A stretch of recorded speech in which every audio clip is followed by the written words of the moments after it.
মানুহ গৈছে মছজিদত আজান হৈছে মছজিদত নাহে কোনো নাহে আল্লাহে মুয়াজ্জিনৰ দ্বাৰা মাতিলে মানুহ নাহিল কোৰআনৰ দ্বাৰা মাতিলে হাইয়া আলাস সালাহ বুলি মুয়াজ্জিনৰ দ্বাৰা মাতিলে মানুহ নাহিল কোৰআনে ক'লে আকিমিস সালাতা নামাজ কায়েম কৰা যেতিয়া আজান হৈ গ'ল হিফালে গুচি গ'ল আল্লাহ পাকে ক'লে ফাইনা তাযহাবুন ও বান্দা কোনপিনে গতি কৰিছা কোনপিনে পলাইছা মোক কিয় পলাইছা ফাফিৰু আহা ঘূৰি আহা কোনপিনে ঘূৰি যাম আল্লাহ ইলাল্লাহ আল্লাহৰ পিনে ঘূৰি আহা যি কৰিছা যি পাপ কৰিছা মোক কোৱা এবাৰ আল্লাহ ভুল হৈ গৈছে মাফ কৰি দিও আল্লাহে এবাৰ কোৱাৰ বিনিময়ত গোটেই জিন্দগীৰ গুনাহকে মাফ কৰি দিব সুবহানাল্লাহ কি মেহেৰবান আল্লাহ কি মেহেৰবান আল্লামা তাৰিক জামিল সাহাব দামত বৰকাতুহুম আলিয়া তেওঁ লিখিছে যে মানুহে যেতিয়া এখন কাপোৰ ধুৱে এখন কাপোৰ ধুতে এক বালতি পানী লাগে কাপোৰখন চাফা হৈ যোৱাৰ বাবে কিন্তু যেতিয়া কোনো আল্লাহৰ বান্দাৰ গুনাহ ইমান বেছি হৈ যায় আকাশলৈকে লাগি যায় গুনাহ তাৰ পিছত এই সমূহ গোটেই গুনাহ মাফ কৰাৰ কাৰণে তেওঁৰ চকুৰ পৰা ওলোৱা এক টোপাল পানী যথেষ্ট সুবহানাল্লাহ এক বালতি চকুৰ পানী নালাগে এক টোপাল যদি কোনোবাই চকুৰ পৰা পানী ওলাব পাৰে তেন্তে আল্লাহ পাকে তেওঁক মাফ কৰি দিয়ে মুসা আলাইহিস সালামৰ জামানা চলিছে বৰষুণ নাই তেতিয়া চিন্তা হল কি কৰা যায় গোটেই মানুহ আপোনাৰ দৰে এইদৰে মজমুআত সমবেত হল জমা হল আৰু যেতিয়া মজমুআত জমা হল মুসা আলাইহিস সালামে দোয়া কৰিলে আল্লাহ বৰষুণ লাগে আপোনাৰ এই বান্দা সব অসহায় হৈ পৰিছে বৰষুণ লাগে আল্লাহ পাকৰ ফালৰ পৰা ইৰশাদ হল মোৰ নবী মুসা হে আপুনি যিখন মজমুআত থাকি দোয়া কৰিছে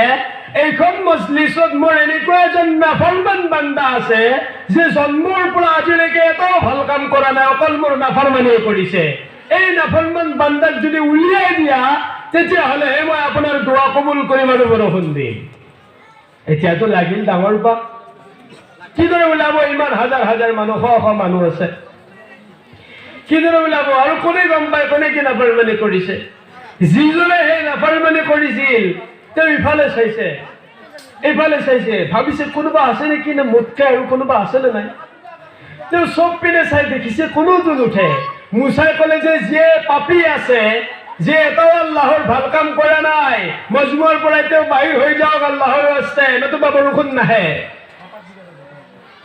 তেওঁ চিন্তাত পৰিল আৰু আল্লাহক ক'লে আল্লাহ ইমান দিন আপোনাৰ নাফৰমানি কৰিছো মোৰ ইজ্জত বচাই ৰাখিছা আল্লাহ আজি যদি মই উঠি যাওঁ মজমুৰ পৰা সবেই গম পাব যে মই আপোনাৰ নাফৰমানি কৰা ব্যক্তিজন ময়ে আছিলো বুলি আল্লাহ মোৰ মান সন্মান খুব থাকিব ইমান দিন মোৰ মান সন্মান বচাই ৰাখিছা আল্লাহ আৰু আজিৰ পৰা কোনোদিনে বেয়া কাম নকৰো আল্লাহ মোক মাফ কৰি দিয়ক বাস ধাৰাসাৰ বৰষুণ আহি গ'ল সুবহানাল্লাহ ধাৰাসাৰ বৰষুণ মুসা আচৰিত আল্লাহ আপুনিতো কৈছিল এই মজমুআত বোলে এজন পাপী ব্যক্তি আছে তেওঁ উঠি নোযোৱালৈকে আপুনি বৰষুণ নিদিয়ে আল্লাহে ক'লে মুসা যিজন ব্যক্তিৰ বাবে মই বৰষুণ বন্ধ কৰি ৰাখিছিলো সেইজন ব্যক্তিৰ বাবে মই বৰষুণ দি দিছো সুবহানাল্লাহ মোক আল্লাহক এবাৰ কোৱাৰ পিছত মাফ কৰি দিয়ক বুলি মই আল্লাহ মোৰ বান্দাক কিদৰে মাফ নকৰাকৈ থাকো হে আল্লাহ এই আল্লাহক পাহৰি কোন শয়তানৰ পিনে আমি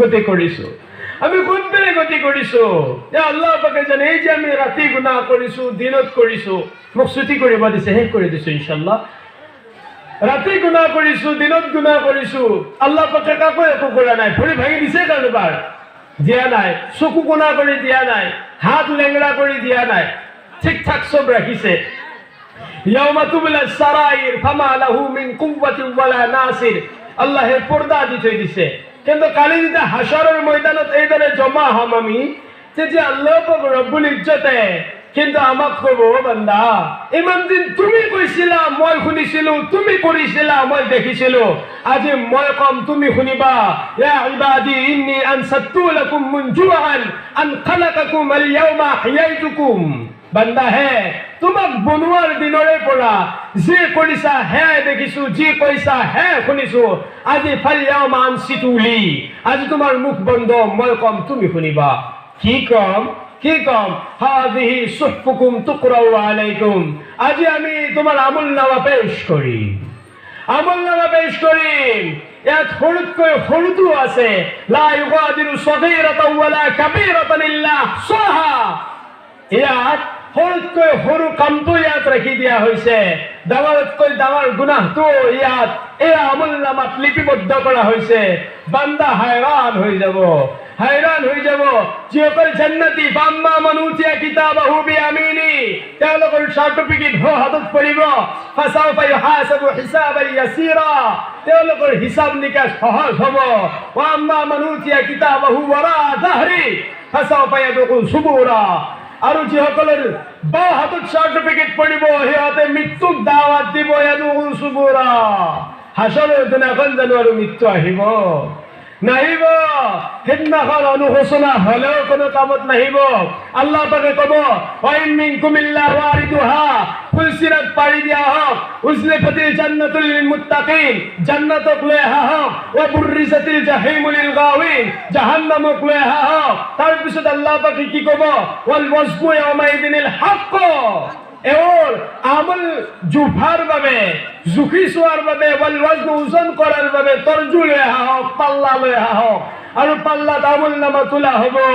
আৰু পাপৰ হিস্সা যেতিয়া ভাৰী হৈ যাব, এক ফৰিস্তাই এলান কৰি দিব, ইন্না ফুলান ইবনে ফুলান কদ খাফাত মাওয়াজিনুহু ওয়া সাকিয়া সাকান লা ইয়াসদ বা'দাহু আবাদা, অমুকৰ পুতেক অমুক আজি নাকাম হৈ গৈছে, বেকাৰ হৈ গৈছে, বিফল হৈ গৈছে, ফেল হৈ গৈছে, চিৰ জিন্দগীৰ বাবে তেওঁ ফেল হৈ গৈছে, চিৰ জিন্দগীৰ বাবে ফেল হৈ গৈছে।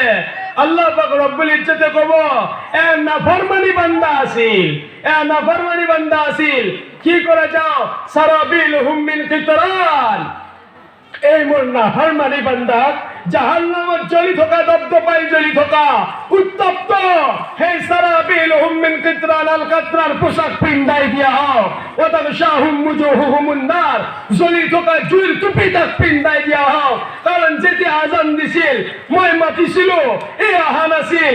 যেতিয়া মই কোৰআনৰ দ্বাৰা মাতিছিলো, মোৰ কোৰআনৰ আয়াতক অপব্যাখ্যা কৰিছিল, উপেক্ষা কৰি চলিছিল, কোৰআনক কোনো ধৰণৰ সন্মান দিয়া নাছিল, পঢ়াও শিকা নাছিল, বুজাও শিকা নাছিল, কোনোবাই যদি কৈছিল তথাপি বুজা নাছিল, আজি তাৰ বাবে শাস্তি আৰু জুইৰ বাকচত বন্দী কৰি বাহিৰৰ পৰা তোলা লগাই দিয়া হ'ব। হাজাৰ বছৰ চিঞৰিব আল গায়াস, আমাৰ কলিজা ফাটি গৈছে, আমাক কি কৰা হোক, অলপ পানী দিয়া হোক। হাজাৰ বছৰ আল্লাহ পাকে কোনো মাত নিদিব, কাৰণ ডেইলি 5 বাৰ মুয়াজ্জিনে মাতিছিল, আপুনি মাত দিয়া নাছিল, আপুনি মাত দিয়া নাছিল। তো সেই মুহূৰ্ত অহাৰ আগতে আমি নেককাৰ হৈ যোৱাৰ ফিকিৰ কৰো, কিয় নোৱাৰিম? আমি পাৰিম, আমি সব বুজিব পাৰো। এইটো দিবৰ কাৰণে যোৱা বছৰ 2 বিঘা মাটি আছিল, খেতিৰ মাটি, এইবাৰ চিন্তা কৰাৰ বাবে, মেহনত কৰাৰ বাবে 4 বিঘা হৈছে। মেহনত কৰিলে, চিন্তা কৰিলে কিয় 2 হেক্টৰৰ পৰা 5 হেক্টৰ কৰিব নোৱাৰি? পাৰিব। আপোনাৰ চিন্তা, চেষ্টা, অকমান কষ্ট লাগে, আপুনি বহুত সুখী হ'ব পাৰিব। খাস কৰি মা ভনীসকলক এই জ্ঞানবোৰ দিয়ক, তেওঁলোকক দিনদাৰী বনাওক। আল্লাহ পাকে ইৰশাদ কৰিছে, কু আনফুসাকুম ওয়া আহলিকুম নাৰা, নিজে জাহান্নামৰ জুইৰ পৰা বচা আৰু পৰিয়ালকো বচোৱা, পৰিয়ালকো বচোৱা। মা ভনী যদি ঠিক হৈ যায় না, সব ঠিক হৈ যাব। মা ভনীক ঠিক কৰক। কেতিয়া ঠিক কৰিব পাৰিব? আপুনি যদি নিজেই ঠিক নহয়, কেতিয়া ঠিক কৰিব? আৰু যদি মা ভনী ঠিক নহয়, আপুনি ঠিক নহয়, পৰশিত তোপ গোথাৰ নিচিনাকৈ আপোনাক গাঁঠি দি জাহান্নামৰ দুটাকে একেলগত পেলোৱা হ'ব। ইয়াতকৈ দুখৰ কথা, ইয়াতকৈ ভয়ৰ কথা, ইয়াতকৈ চৰম নিন্দাজনক কথা আৰু কি হ'ব পাৰে? তাৰ কাৰণে গুজাৰিছ, আল্লাহৰ ৱাস্তে আহক, আল্লাহৰ ঘৰ আবাদ কৰক, আৰু যিমানবোৰ বুৰাইয়াত আছে, বেয়া কাম আছে, এইবোৰৰ পৰা বাচক। এইটো চিন্তা কেতিয়াও নকৰিব, কাইলৰ পৰা কৰিম, কাইলৰ পৰা কৰিম। এনেকুৱা বহুতো মানুহ কবৰস্থ হৈ গৈছে, যিয়ে ভাবিছিল কাইলৰ পৰা নামাজ পঢ়িম, কাইলৰ পৰা নামাজ পঢ়িম। কেতিয়া মৌত আহি যায় ইয়াৰ কোনো গ্যাৰান্টি নাই, ইয়াৰ কোনো লেখ নাই, ইয়াৰ কোনো জোখ নাই। যেতিয়া আল্লাহ পাকৰ হুকুম হ'ব, তেতিয়া মৌত আহি যাব। সেই সময়লৈকে অপেক্ষা নকৰি আজিৰ পৰা, এতিয়াৰ পৰা, এই মুহূৰ্তৰ পৰা নিজক সলনি কৰাৰ বাবে ফিকিৰ কৰিব লাগে। আমি যদি ভাবো সৰুবিলাকে যদি ভাবো যে ডেকা বয়সত কৰিম, ডেকাই যদি ভাবে বুঢ়া বয়সত কৰিম, আমি দেখিছো কেইজন বুঢ়াই আল্লাহৰ হুকুম পালন কৰি আছে। যিকেইজনে আছে মাশাআল্লাহ, আল্লাহে তেওঁলোকক কবুল কৰিব, কিন্তু অধিকাংশই কৰা নাই। আৰু কৰিছে যদিও চূড়া কেৰাতৰ অশুদ্ধতা, চূড়া কেৰাতৰ শুদ্ধতা নাই। বাদশাহে কৈছিল যে মোৰ 4খন বাগান আছে, 4খন বাগানত কি কৰা, গৈ পেলাই ফল লৈ আহা, ভাল ফল লৈ আহা। গোলামে গ'ল আৰু প্ৰথমখন বাগানত সোমাই দেখিলে তাত কোনো ধৰণৰ ফল নাই, কেঁচা কেঁচা ফল। তো তেওঁ দ্বিতীয়খনত সোমালে। বাদশাহে কৈছিল যিখন গেটেৰে সোমাবা সেইখন গেটেৰে কিন্তু ওলাই নাহিবা, পিছফালৰ গেটখনেৰে ওলাই আহিবা, টুকৰি লৈ ঢুকলা লৈ। তো গোলামে আগবাঢ়ি গ'ল আৰু যেতিয়া আগবাঢ়ি গৈ দ্বিতীয়খন দেখিলে তাত সুন্দৰ সুন্দৰ ফল পকি আছে। তেওঁ ভাবিছে ইয়াতকৈ কিজানি ভাল ফল আগৰখনত আছে, সেইখনত নিচিঙি 3 নম্বৰখনত গ'ল। তাত দেখিলে 2 নম্বৰখনতকৈ সুন্দৰ সুন্দৰ ফল তাতে আছে। তেওঁ ভাবিছে ইয়াতকৈ কিজানি 4 নম্বৰখনত আছে। 4 নম্বৰখনত গৈ দেখে তাত ফল থকা দূৰৰ কথা গোটেই গছবিলাক মৰি, পাতবিলাক সৰি পৰি আছে, গোটেই সৰি পৰি আছে। ৰজাইতো কৈছিল যিখন দুৱাৰেদি সোমাইছা সেইখনেৰে নোলাবা, পিছখনেৰে ওলাবা। এতিয়া ৰজাক গৈ কি দেখাব? আমাৰ জিন্দগী। আমি যদি ভাবো ডেকা বয়সত কৰি নোৱাৰিব, আপোনাৰ বিবাহৰ জামেলা থাকিব। আপুনি ভাবিব ছোৱালীজনী বিয়া দি কৰি নোৱাৰিব, তেতিয়া বোৱাৰীৰ জ্বালা খাব লাগিব, তেতিয়া বহুত বেছি টেনশ্যন আহি যাব, জামেলা। তাৰ কাৰণে গুজাৰিছ, ইয়াৰ পৰৱৰ্তী